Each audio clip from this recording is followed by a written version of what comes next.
السلام علیکم۔ سوگ منانے سے قسمت نہیں بدلا کرتی، پا نہیں سکتے تو فاتحہ پڑھ کے آگے بڑھ جائیں۔ اور پھر اب میرے دل و دماغ کی حالت ایسی ہو گئی ہے کہ اگر کوئی کچھ بولتا ہے تو صفائی دینے کے بجائے اب مجھے چھوڑ دینا، الگ ہو جانا اور خاموش ہونا زیادہ بہتر اور آسان لگتا ہے۔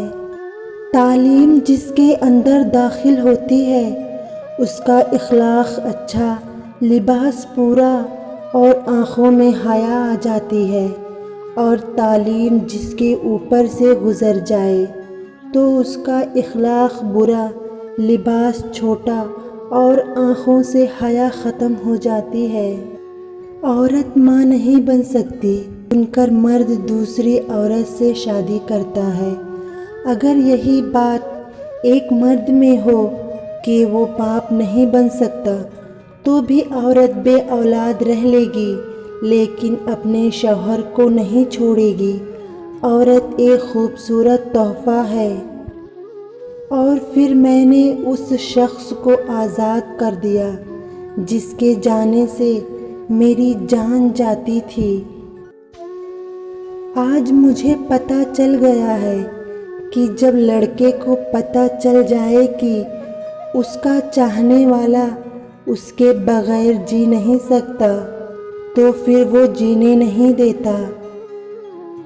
ایسا مرد عورت کے ساتھ جھوٹی محبت کرتا ہے مگر عورت کو پتہ تک نہیں لگنے دیتا۔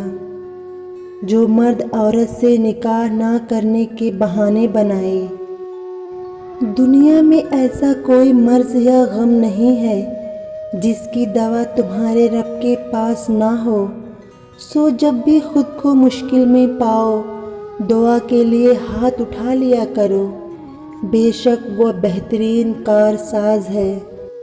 جتنی عزت لڑکی والے داماد کو دیتے ہیں اگر اتنی عزت لڑکے والے بہو کو دینا شروع کر دیں تو معاشرہ خوبصورت ہو جائے۔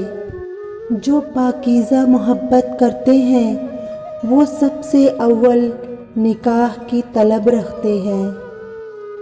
پسند کی شادی ضرور کرو، یہ آپ کا حق ہے، لیکن اس کی قیمت بابا کی عزت نہ ہو، کیونکہ ہر شوہر کے لیے اپنی بیوی تو ملکہ نہیں ہوتی، لیکن ہر بابا کے لیے اس کی بیٹی شہزادی ضرور ہوتی ہے۔